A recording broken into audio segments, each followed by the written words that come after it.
Olá, você que é apaixonado por automóvel assim como eu.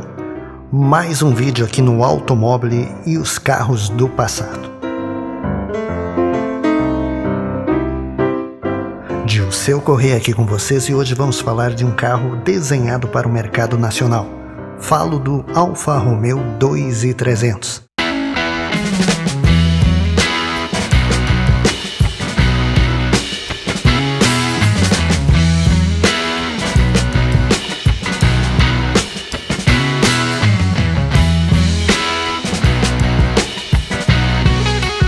Do motor com duplo comando de válvulas aos pneus radiais, do câmbio de 5 marchas ao desempenho notável para o seu tempo, sem esquecer o estilo em sintonia com o do Alfa Romeo 2000 na Itália, que virou o nosso Fenemé 2000 JK, que depois foi chamado aqui apenas de Fenemé 2000 e mais tarde ainda de 2150, o nosso valente Fenemé representou um importante marco para a indústria brasileira de automóveis ao ser lançado em 1960. Decorrida mais de uma década, porém, seu apelo já não era o mesmo. Nosso mercado crescia a passos largos, chegando à produção anual de 500.000 de veículos. Os novos carros, antigamente trazidos para cá quando saíam de linha nos países de origem, agora estavam atualizados com os do primeiro mundo. A General Motors até lançaria aqui em 1973 o Chevette, 6 meses antes da Opel alemã. No segmento de carros mais luxuosos, modelos como Ford Galaxy Landau, Dodge Dart Charger,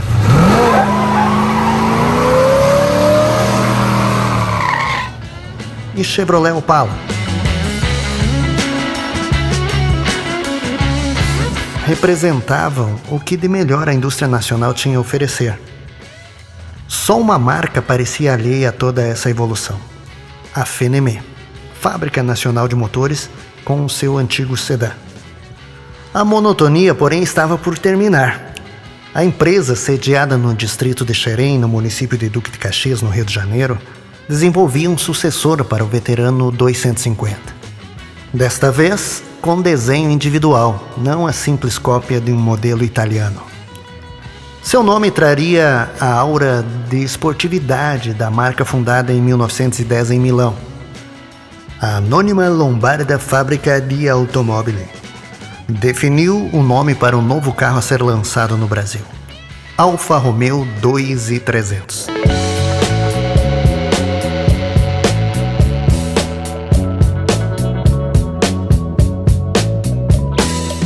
Ao ser lançado em março de 1974, o novo Alfa brasileiro impressionou.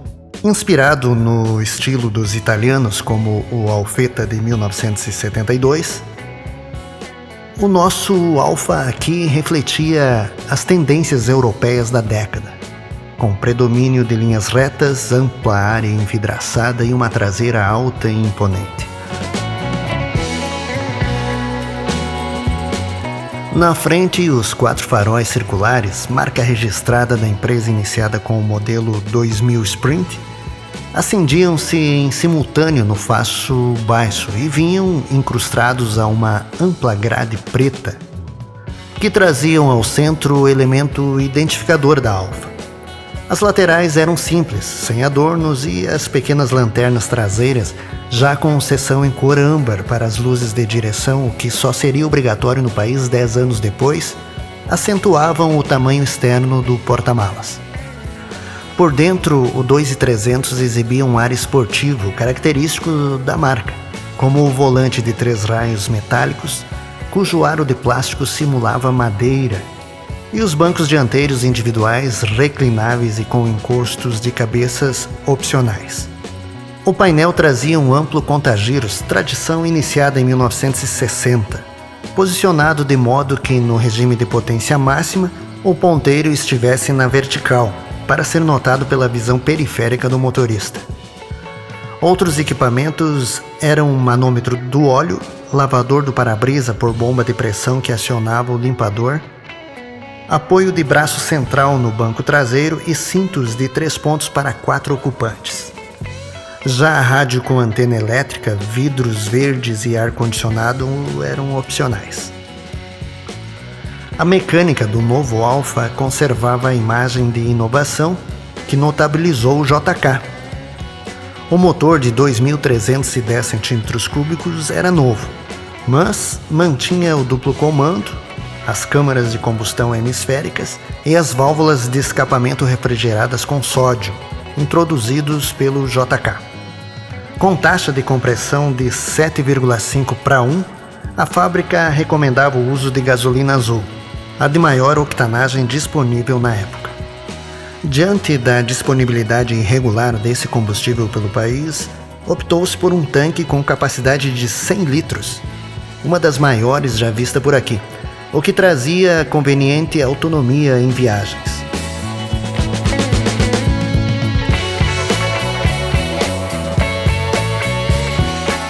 E se tornaria um atributo especial anos depois, em tempos de postos fechados à noite e nos fins de semana.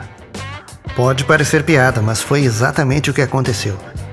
Os postos ficavam fechados nos fins de semana e sobrava gasolina.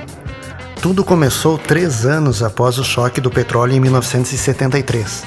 O primeiro deles, quando o governo achou que era preciso racionalizar o uso dos combustíveis.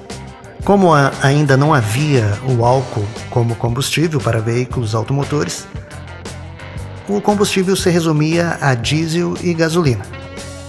O primeiro era usado apenas em caminhões e ônibus, que não tinham problema de autonomia devido aos tanques quase sempre avantajados. Agora, o problema se dava com os carros, que a capacidade dos tanques seguiam o projeto nos países de origem. Por exemplo, o tanque do Passat era de 45 litros. Só alguns anos mais tarde, em 1983, passaria a 60 litros, por exemplo. Só que quem determinou o fechamento dos postos não se deu conta que saem vários derivados, como o diesel, o querosene e a própria gasolina. Então, se consome certos derivados e outros não, vai se acumular o derivado que não está sendo consumido, como foi o caso da gasolina, tanto que não tinha mais aonde estocar a gasolina, por conta dos postos fechados nos fins de semana. Chegaram a usar navios petroleiros ancorados para guardar o combustível excedente, vê se pode, né? E os postos permaneciam fechados nos finais de semana, racionalizando o uso da gasolina. Só no Brasil, né? Mas voltando ao nosso Alfa 2300.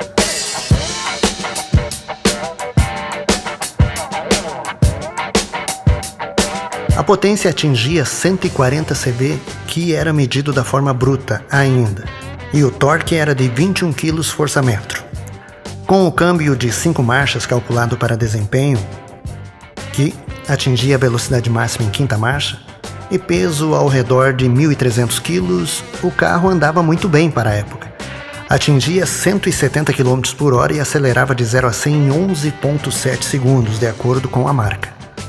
Apesar da cilindrada bem menor, não ficava muito atrás dos brasileiros mais potentes, dotados de motores de 6 e 8 cilindros, como o Opala 4.1 e o Dodge Charger V8 5.2. E a Alfa inclusive destacava que a 135 por hora o motor usava apenas 50% da potência disponível.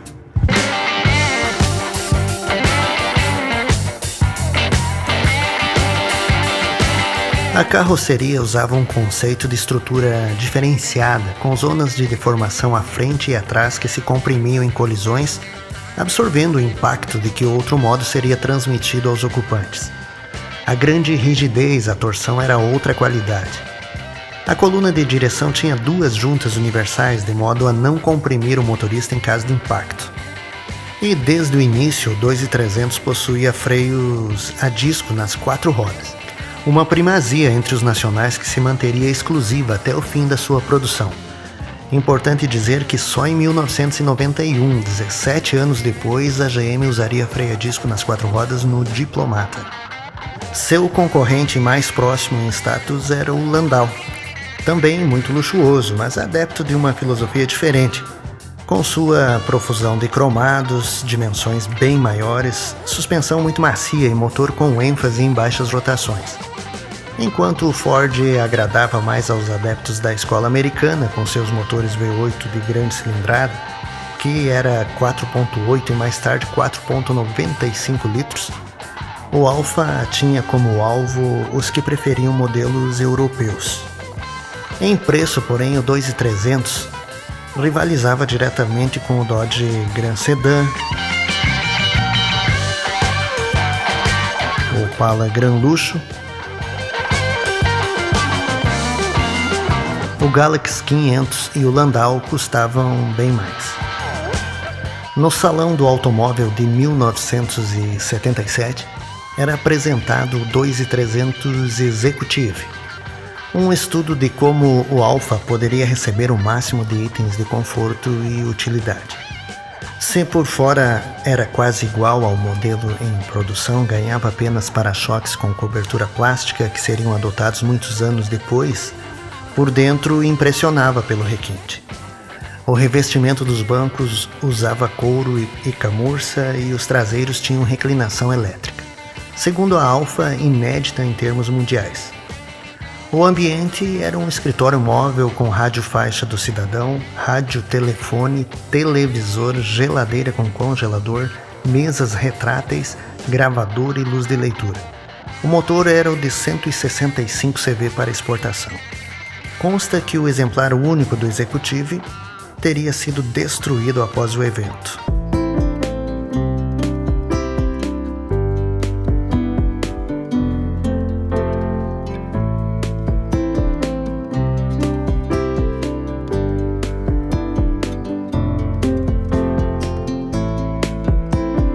A proibição em definitivo das importações de automóveis em 1976 abriu novos mercados para o 2300, que de repente destacava-se como a opção mais próxima dos agora inacessíveis carros europeus. A empresa não demoraria a aproveitar a situação, adotando o slogan "O primeiro importado feito no Brasil". Nesse Salão do Automóvel de 76, a Alfa apresentava o 2300B, que assumia o lugar do modelo básico. A tônica era adequar o carro a um leque variado de clientes, que não mais precisariam ser aficionados pela marca e tolerar seus problemas. O interior estava mais luxuoso e agradável, com um revestimento aveludado, nova posição dos comandos, painel mais atual com iluminação esverdeada e volante de plástico com ajuste de altura, mais uma primazia. Por fora, as maçanetas vinham embutidas nas portas, seriam usadas por numerosos modelos fora de séries e adaptadas por proprietários de carros os mais diversos. E a altura de rodagem era reduzida na traseira, com fins apenas estéticos.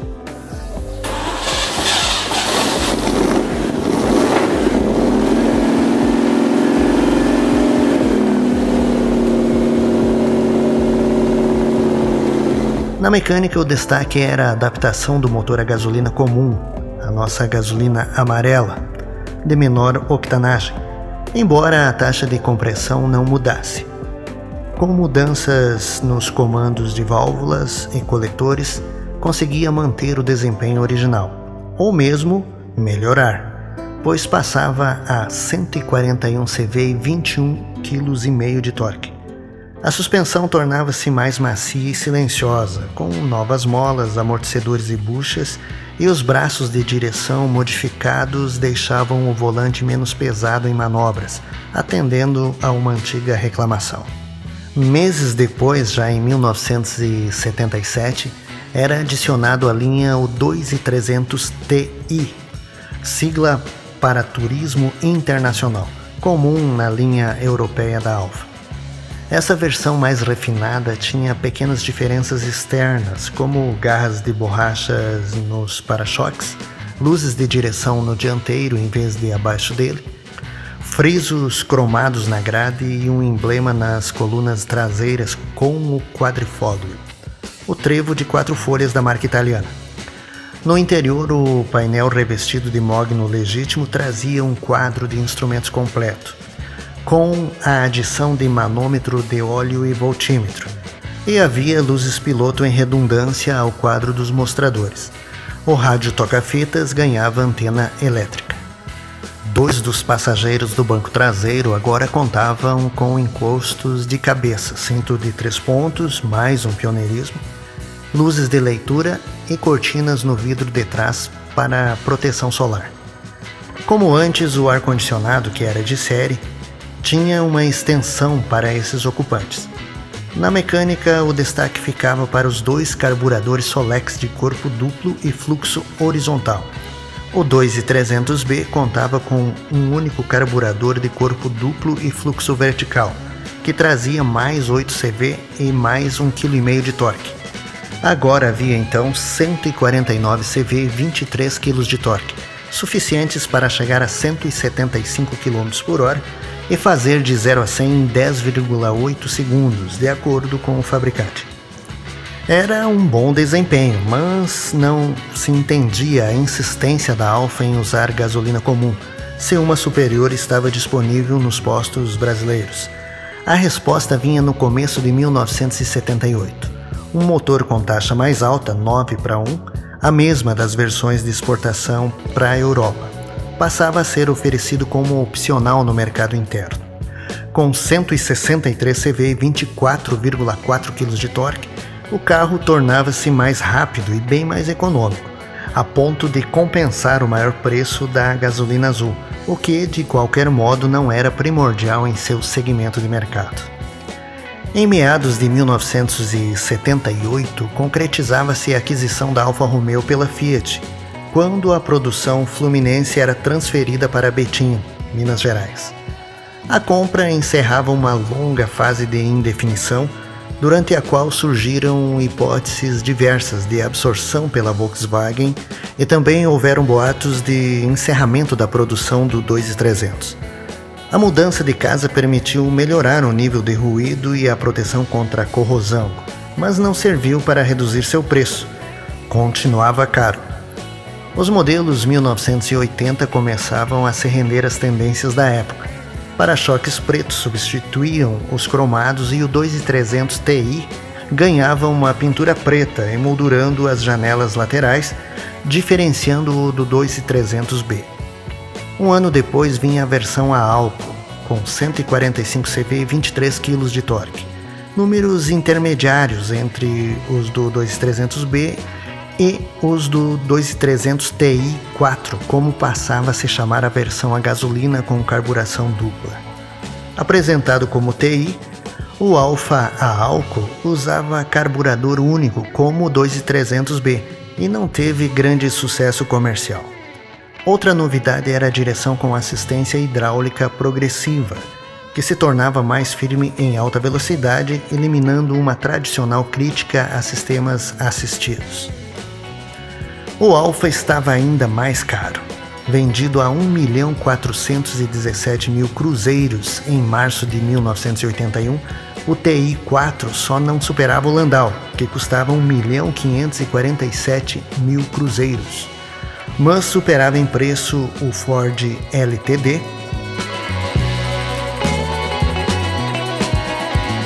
o Dodge Magnum e o Diplomata 4.1 da GM. O preço do 2300 não incluía o revestimento dos bancos em couro e o controle interno dos retrovisores, que eram opcionais. E era o único entre eles sem oferta de câmbio automático. Para 1983, a versão Ti4 tornava-se a única disponível, carregando o brasão da marca italiana junto ao exclusivo quadrifoglio. Entretanto, com quase uma década de mercado, o 2300 mostrava claros sinais de desgaste. Uma tentativa de rejuvenescê-lo era feita na linha 1985, que recebia para-choques envolventes, nova grade dianteira e lanternas traseiras maiores. As mudanças não apenas eram insuficientes para lhe dar um ar de anos 80, como também geravam dissonância com o desenho superado da carroceria.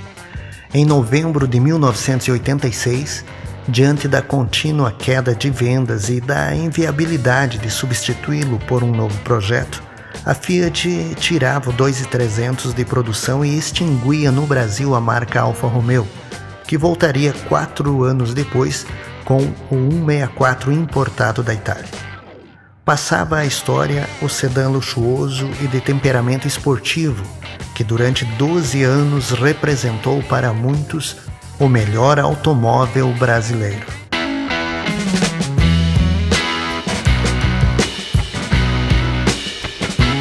Muito bem, gente. Muito obrigado por nos acompanhar a esta viagem ao tempo, em mais um episódio do Automóvel Carros do Passado. Aqui de o seu Correia, até o próximo vídeo, um abraço.